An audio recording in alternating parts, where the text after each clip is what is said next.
Actor Ryan Reynolds has found himself playing both rom-com heartthrobs and a menacing superhero. But in his latest film, he's all about finding himself. Tracy Smith has our Sunday profile. I know that playing it cool isn't really your thing, never has been, and... Wait, how do you know my name? Have you ever wished you could go back in time for a do-over? You're Adam Reed, born February 10th, 2010.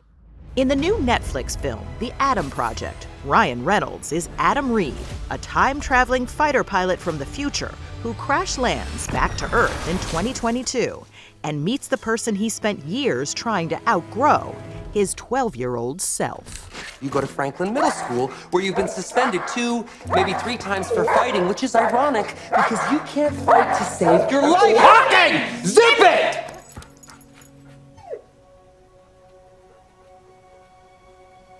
How do you know my dog's name? Because I named him. Where are you going? He's actually, in the scene, letting something go. Yeah. He's getting that opportunity he never had, you know? 45-year-old Reynolds also produced the film, along with director Shawn Levy. For both, the story was irresistible. This idea of if you could go back and actually meet your inner child, actually meet the self you used to be, what would that be like for you? What would that be like for that kid? How old are you now? 12. In the movie, both versions of Adam get the chance to make peace with their long-lost dad, played by Mark Ruffalo. That my jacket looks a little tight on you, don't you That's think? what I said. Fine. You look like a condom with buttons. This is fun. I'm having fun, are you? For the real-life Reynolds, the notion of sorting out emotional baggage with one's father all hits very close to home. Reynolds is the youngest of 4 boys from Vancouver, Canada. Their dad was a former cop who ran a very tight ship. I don't want to paint this picture that it was this, horrible place to grow up, but it was very tense. And I just... Because of your dad? Yeah, my dad was a very tense guy. And, I used to sort of describe him as like a skin-covered landmine. I attribute some of why I'm good at my job from that. I'm perceptive. I watch carefully for danger. And, as an adult, that can really come in handy. Can we be friends? Yeah. Yeah. Yeah. Shake on it? Let's do that. Okay. Right. Reynolds has been in more than 3 dozen films, and being a sensitive guy often made him a natural to play the sensitive guy, like in 2009's The Proposal, opposite Sandra Bullock. So, Margaret, marry me. Because I'd like to date you. But if rom-coms put Ryan Reynolds on the Hollywood map, this is what made him a global superstar. Fine! I only have 12 bullets, so you're gonna have to share. Let's count them down. Deadpool, with Reynolds as a disfigured superhero in a mask, was a monster hit, but only after it sat in limbo for years. You fought for more than a decade to get that movie made. Mm-hmm. What'd you tell yourself through those years? It wasn't like I was whipping out a broadsword and heading up the hill to fight my way through the executives again. It was new leadership would come in and I would go do the song and dance. But wasn't there a moment where you thought, okay, I'm gonna stop doing the song and dance? This is just not gonna happen for me? Yeah, I think it was about 1.5 years before we got the green light for the movie. But before he gave up completely, this test footage of the movie was leaked on the internet. Oh, hello there. I bet you're wondering why the red suit. Well, that's so bad guys can't see me bleed.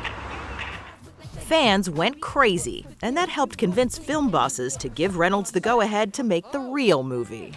Oh, hello. Deadpool 1 and 2 made more than $1.5 billion box office dollars, but Reynolds says that, like his character in the movies, his self-assurance is just an act. So you've talked about struggling with anxiety? Mm-hmm. Yeah, I've had anxiety my whole life, really. And,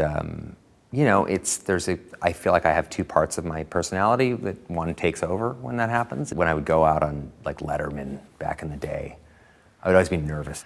But I remember I'd be standing backstage before the curtain would open, and I would think to myself, I'm gonna die. I'm literally gonna die here. Or the curtain's gonna open, and I'm just gonna be a symphony of vomit. Just like something horrible is gonna happen. But as soon as that curtain opens, and this happens in my work a lot too, it's like this little guy takes over, and he's like, I got this. Ladies and gentlemen, please welcome Ryan Reynolds. Ryan, come on out. I feel like my heart rate drop and my breathing calm, and I just kind of go out and I'm this different person. And it's like I leave that interview going, God, I'd love to be that guy. Wow, I'd love to be that guy, that Ryan Reynolds guy. Sure, yeah. Maybe no one else would, but I look at him like, that guy's doing all right out there. Hey, it's Ryan Reynolds here with a deal from Mint Mobile to tell Seems you he's about more than all right. Besides his flourishing movie career, Reynolds also has stakes in businesses like a cell phone company, We can sew that up in post, guys. a gin maker, and a Welsh soccer team.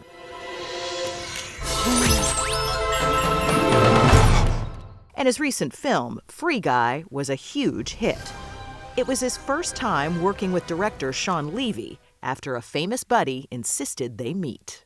Your matchmaker was Hugh Jackman? Yeah. Yep. And We met on the dating site Hugh.com. that's right. Okay. But he told me if I ever meet Ryan and if I ever work with Ryan, we'll never stop. And then from the minute we first met on Free Guy, it was gangbusters. They're actually neighbors in New York, and they have a few other things in common. Reynolds, with his wife, actress Blake Lively, has 3 daughters. Levy and his wife, Serena, have 4. You said that you're coincidentally neighbors. You moved across the country, didn't followed me you? there, Well, yeah. I'm never going to admit that I moved across the country to be closer to him. My rearview mirror features Shawn Levy. He just, But if I get a few great movies out of it, it's all worth it. who travels east, too? Like, you're like the opposite of the Donner Party. You guys, except you all made it. Give us time. Yeah. How'd you get to be so smart? How'd you get to be so dumb? And while maybe he can't actually time travel, Ryan Reynolds has come a long way, too. You mentioned that if your 12-year-old self could see you now, what he would think. Do you give yourself a moment to step back and look at where you are? And if so, what do you think? Yeah, I think my 12-year-old self would be proud of me because I do this thing in a way that has some integrity. I like to think that 12-year-old would look at where I'm at, and we're doing all right, I think.